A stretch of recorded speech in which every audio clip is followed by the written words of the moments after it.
मुझे जब यहाँ दावत दी गई तो सिर्फ इतना ही पता था कि ये मध्य प्रदेश का शहर है और इसका बॉर्डर महाराष्ट्र से लगता है।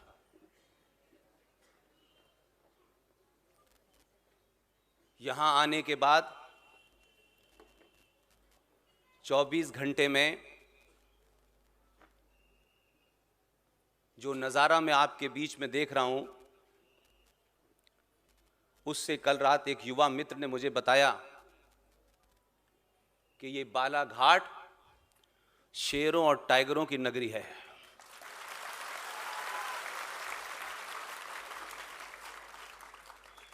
यहाँ जंगल भी हैं, यहाँ खनिज पदार्थ भी हैं, लेकिन पूरे भारत में इतने सारे टाइगर एक साथ देख रहा हूं।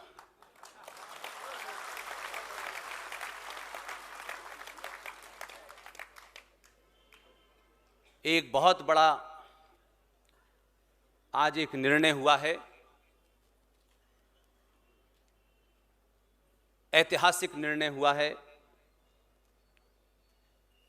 सरकारें निर्णय बहुत लेती हैं, लेकिन सरकारों के निर्णय देश के हित में होते हैं और देश बहुत छोटी सी चीज होता है। एक बड़ा निर्णय आज दिल्ली में हुआ है। मुझे खुशी है इस बात की, आज से 6-7 साल पहले जब यह सफर शुरू किया, कोई मंच ऐसा नहीं था जहां से मैंने उसके ऊपर आवाज न उठाई हो। इसलिए 2021 के भारत में आप सिर्फ अपनी बात पूरे तथ्यों और तर्कों के साथ, बिना लाग लपेट के, सत्ता और विपक्ष का ध्यान किए बगैर जब जोर से कहते हैं तो सत्ताओं में बैठे हुए लोगों के कान तक वह आवाज जाती है। इसलिए सबको राज्यसभा और लोकसभा जाना है, सबको एमएलए ही बनना है तभी वो कुछ करेंगे, मैं ये नहीं मानता।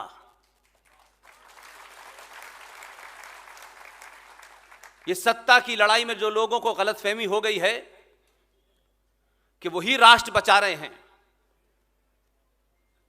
मुझे लगता है अपने किसी निजी स्वार्थ को बचाने के लिए सत्ता का सहारा लेना चाहते हैं कुछ लोग।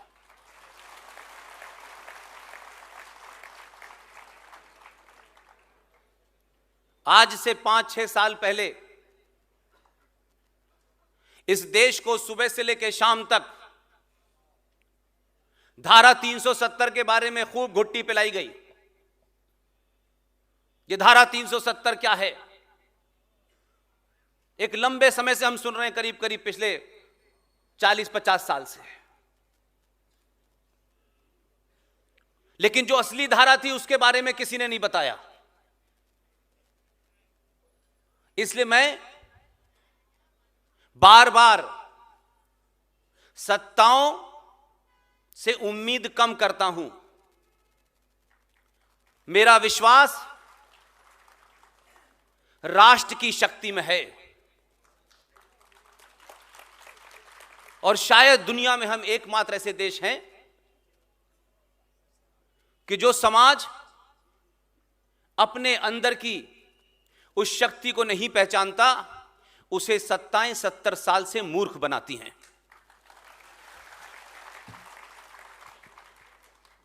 इसलिए आज एक फैसला हुआ है,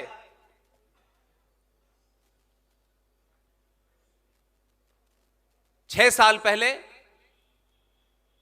राजकोट की एक सभा में इस बात को पूरे तथ्यों के साथ रखा। आप अपने मुद्दे उठाते वक्त मैं, मेरी जाति, मेरा इलाका जिस दिन इससे ऊपर उठ जाएंगे, आपको बालाघाट में भी करोड़ों लोग सुनने आएंगे।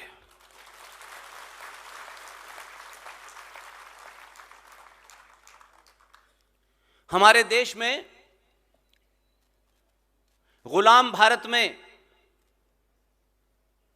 अंग्रेजों ने जो ट्रांसफर ऑफ पावर की थी, उसके तहत एक समझौता हुआ। उस समझौते के तहत जो आदमी 14 प्रांतीय असेंबलियों के वोट अपनी पार्टी के अध्यक्ष बनने के लिए नहीं ले पाया, वो देश का पहला प्रधानमंत्री बन गया।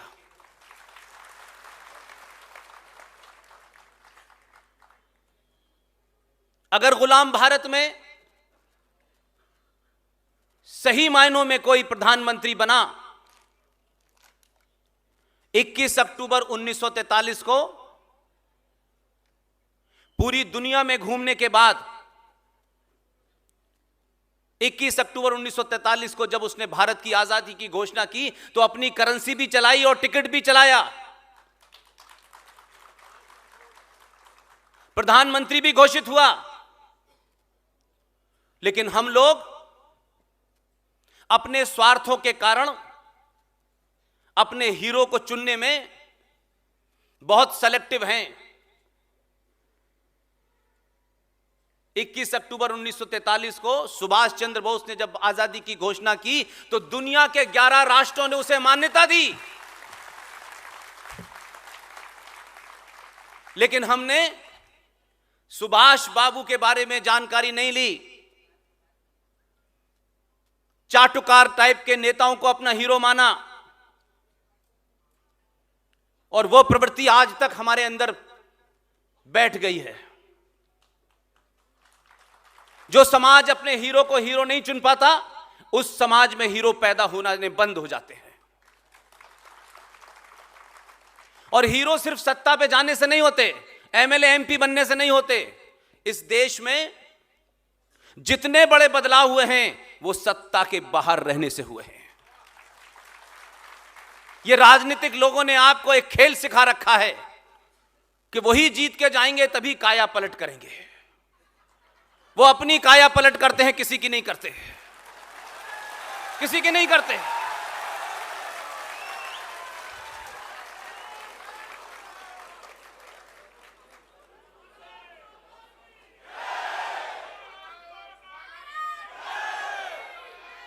इसलिए 2 घटनाओं से आपको लगेगा कि आप मामूली आदमी नहीं हैं, क्योंकि हमारे यहां यह बताया गया कि ये आम आदमी हैं और ऊपर बैठने वाले खास हैं। 6 साल की मुहिम में सत्ताओं से दूर रहने से आप अपनी बात को पूरी ताकत के साथ कहते हैं, क्योंकि आपको किसी से कुछ लेना नहीं होता। यही वजह है कि मेरे मिजाज से आयोजकों को अंदाजा है।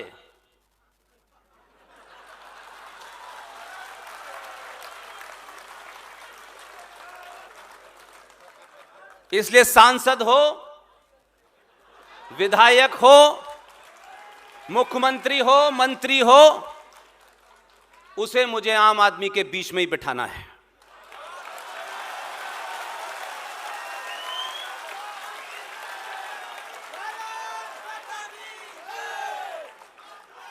इसलिए राष्ट्र की सामूहिक शक्ति, 90 करोड़ सनातनियों की सामूहिक शक्ति को इतना मजबूत कीजिए